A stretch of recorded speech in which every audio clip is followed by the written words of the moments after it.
ذرا اس آیت پر اب نگاہ کو مرتکز کیجئے، انسان کا خسارہ کیا ہے؟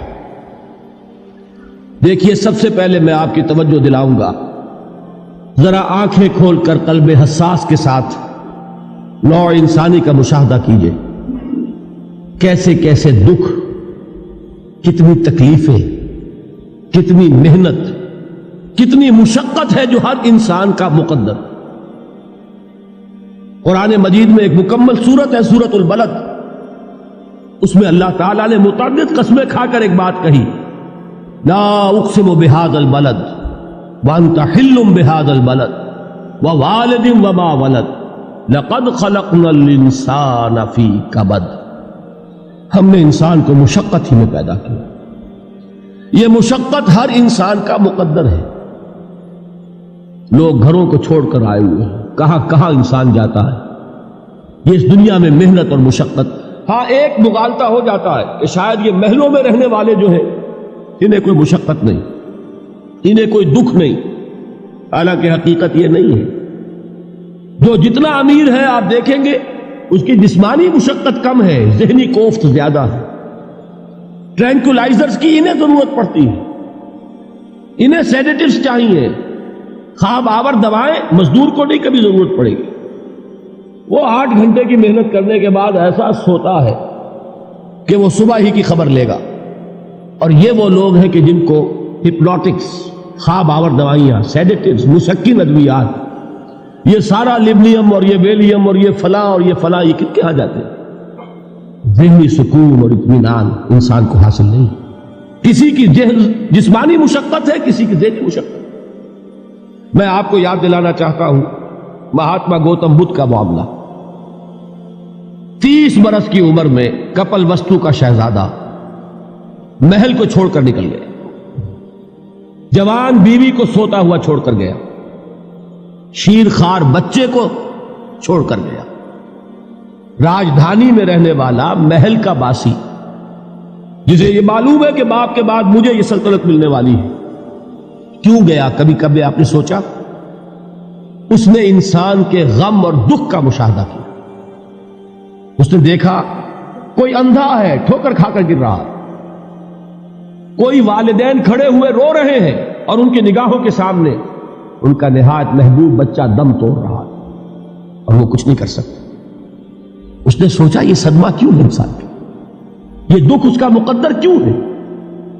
اس صدمے سے، اس دکھ سے نجات پانے کی بھی کوئی شکل ہے کہ نہیں؟ انسانوں کی ایک عظیم اکثریت، شاہ ولی اللہ دہلوی رحمۃ اللہ علیہ کے الفاظ ہیں کہ وہ لدو اونٹ اور کولو کا بیل بن کر زندگی بسر کرتی ہے۔ جو 8 گھنٹے تک اینٹیں ڈھو رہا ہو، اس شخص کا تصور کیجیے، وہ واقعی انسان ہے یا حیوان بن گیا ہے؟ اور 8 گھنٹے کی اس محنت کے بعد بھی ہو سکتا ہے کہ 2 وقت کی روٹی اسے پوری نہ ملے، اور یہ تو ہو سکتا ہے، نہیں ہوتا ہے، کہ اگر بچہ بیمار پڑ گیا ہے تو شاید کوئی برتن بیچے بغیر اس کی دوا کا سامان نہ کر سکے۔ ایسا شخص کتنے بوجھوں تلا دبا ہوا ہے، کتنی مشقت کے اندر پسا ہوا ہے۔ لدو اونٹ اور کولو کا بیل، انسانوں کی عظیم اکثریت اس سطح پر زندگی بسر کرتی ہے۔ لیکن آپ کو معلوم ہے کہ کولو کے بیل کے لیے مشقت ہی مشقت ہے، اس کے احساسات یہ نہیں ہیں جو کہ ان سے انسان کو جو صدمہ پہنچتا ہے۔ ایک بیل کو اس سے کوئی غرض نہیں کہ اس کا کوئی بچہ بھی تھا کہ نہیں تھا، اس کو کوئی بخار ہوا ہے یا کیا ہوا ہے، اس صدمے سے وہ بیل بچا ہوا ہے۔ گھوڑے کو کوئی پتہ نہیں کہ میرا بھی کوئی اولاد میری ہے یا نہیں ہے، اور مجھے اس کا کوئی صدمہ ہے یا دکھ ہے، کوئی پتہ نہیں۔ لیکن انسان کا معاملہ یہ ہے کہ والدین کو جو جو دکھ دیکھنے پڑتے ہیں اپنے بچوں کے لیے، اپنی اولاد کے لیے۔ رات کی نیند ہے حرام ہے اس لیے کہ بچہ بخار میں تپ رہا ہے یا درد سے تڑپ رہا ہے، لہذا نہ ماں سو سکتی ہے نہ باپ سو سکتا۔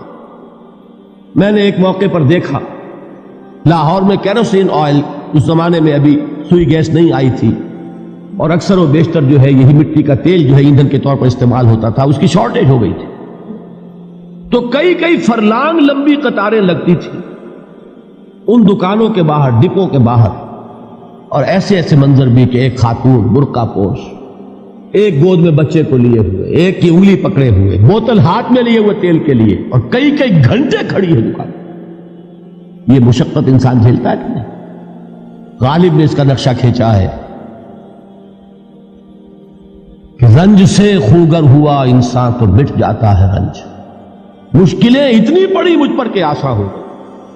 ہم بھول جاتے ہیں، ورنہ واقعہ یہ کہ قلب حساس ہو اگر، اور قید حیات و بند غم اصل میں دونوں ایک ہیں. موت سے پہلے آدمی غم سے نجات پائے کیوں؟ اچھا یہ تو ہوا لقد خلقنا الانسان فی کبد. حیوانات کا معاملہ ایک اور اعتبار سے آسان ہے. ان سے کوئی محاسبہ بھی ہے کیا؟ کوئی جواب دہی بھی ہے؟ کوئی ان کو اللہ کے حضور میں کھڑے ہو کر اپنے اعمال کا حساب بھی دینا؟ نہیں. انسان کی یہ ٹریجڈی ہے، یہ المیہ ہے انسان. اس کو بھی قرآن مجید کی ایک سورت میں قسمیں کھا کر اذا السماء انشقت، اس کے بعد کیا فرمایا؟ یا ایھا الانسان انک کادح الی ربک کدحا فملاقیہ. اے انسان، تیرا المیہ، تیری ٹریجڈی اس سے کہیں بڑھ کر ہے. تجھے صدمے پر صدمے جھیلتے ہوئے، مشقت پر مشقت برداشت کرتے ہوئے ایک روز اپنے رب کے حضور میں بھی کھڑا ہوگا، جواب دہی بھی کرنی. اس دن کے حساب سے، اس دن کے احساس سے جو بڑے بڑے ہماری امت کے عظیم جو گلے سرسبد ہیں، ان کا یہ حال آپ نے پڑھا ہوگا. حضرت ابوبکر صدیق رضی اللہ تعالی عنہ وہ ایک عجیب کیف کے عالم میں فرمایا کرتے تھے، کاش میں درختوں پر چہچہاتی ہوئی چڑیا ہوتا جس سے حساب کتاب نہیں ہوگا. کاش کہ میں گھاس کا تنکا ہوتا جو آج ہے اور کل آگ میں جلا دیا جاتا، ختم ہو جاتا، اس سے محاسبہ کوئی نہیں. وہ جس کے احساس سے کہ حضرت عمر جو ہے اپنے انتقال کے وقت سخت بے چین تھے. ان کے بیٹے حضرت عبداللہ ابن عمر رضی اللہ تعالی عنہما نے ان کا سر جو ہے وہ اپنے زانوں پر رکھ لیا تو کہا نیچے ڈال دو. ایک عجیب بے کلی اور بے چینی. انہوں نے کہا ابا جان آپ کیوں پریشان ہیں؟ آپ تو عشرہ مبشرہ میں سے، آپ کو تو اللہ تعالیٰ نے جنت کی بشارت حضور کے ذریعے سے اس دنیا میں دی.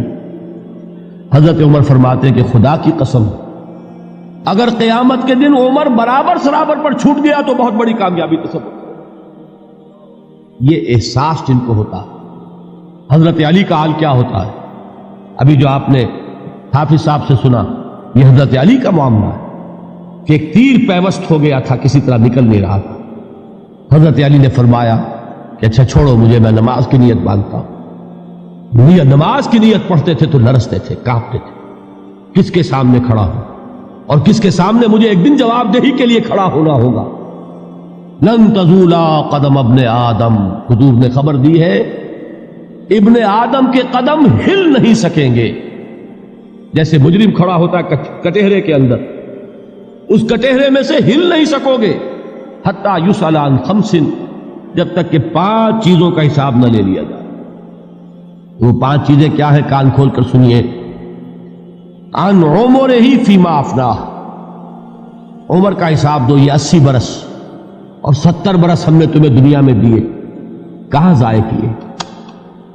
وعن شبابہ فیما ابلاہ، اور خاص طور پر جوانی کا دور، امنگوں کے دن، ولولے ہوتے ہیں، قوت ہوتی ہے، توانائی ہوتی ہے، آدمی چلتے ہوئے زمین پر پاؤں مارتا ہے، قوت جو ہے وہ اپنا اظہار چاہتی ہے. یہ جوانی کہاں گلائی؟ حساب دو، ایک ایک لمحے کا حساب دو. وَعَن مَالِهِ مِنْ أَيْنَ اكْتَسَبَهُ وَفِيمَا أَنْفَقَهُ، ایک ایک پائی کا حساب دو. مال کا کہاں سے کمایا تھا، حلال سے کہ حرام سے، اور کہاں خرچ کیا تھا، گل چھروں میں، عیاشیوں میں، یا نیکی کے کاموں میں، ادائے حقوق اللہ کے دین کے لیے. 4 سوال ہو گئے. 2 زندگی کے بارے میں، ایک زندگی پوری بحیثیت مجموعی کہاں کس کام میں لگائی، اور خاص طور پر شباب کا دور کہاں لگایا. 2 سوال مال کے بارے میں، کمایا کہاں سے، حلال سے کہ حرام سے، جائز سے کہ ناجائز سے، خرچ کہاں کیا. اور آخری سوال وعما عمل فیما علم، جو علم حاصل کیا تھا اس میں عمل کتنا کیا. علم کے انبار لگاتے چلے گئے اور عمل کے آغاز کی بھی نوبت نہ آئی. یہ علم جو ہے یہ اس روز سب سے بڑا وبال بن جائے گا. اتنا علم اور عمل کچھ نہیں، بجائے کہ کریڈٹ کا ذریعہ بنے یہ الٹا ڈیبٹ کا کھاتہ بن جائے. یہ جواب دہی کا احساس ہے کہ جس کی وجہ سے انسان کی ٹریجڈی جو ہے وہ دوہری ہے. کوئی حیوان اتنے بوجھ تلے نہیں. مشقت کی، محنت کی، اس زندگی میں ختم ہوئے، اس کے بعد کوئی محاسبہ نہیں. اس کو بھی غالب نے خوب کہا ہے کہ اب تو گھبرا کے یہ کہتے ہیں کہ مر جائیں گے، اور مر کے بھی چین نہ پایا تو کدھر جائے. یہ ہے وہ ہیومن ٹریجڈی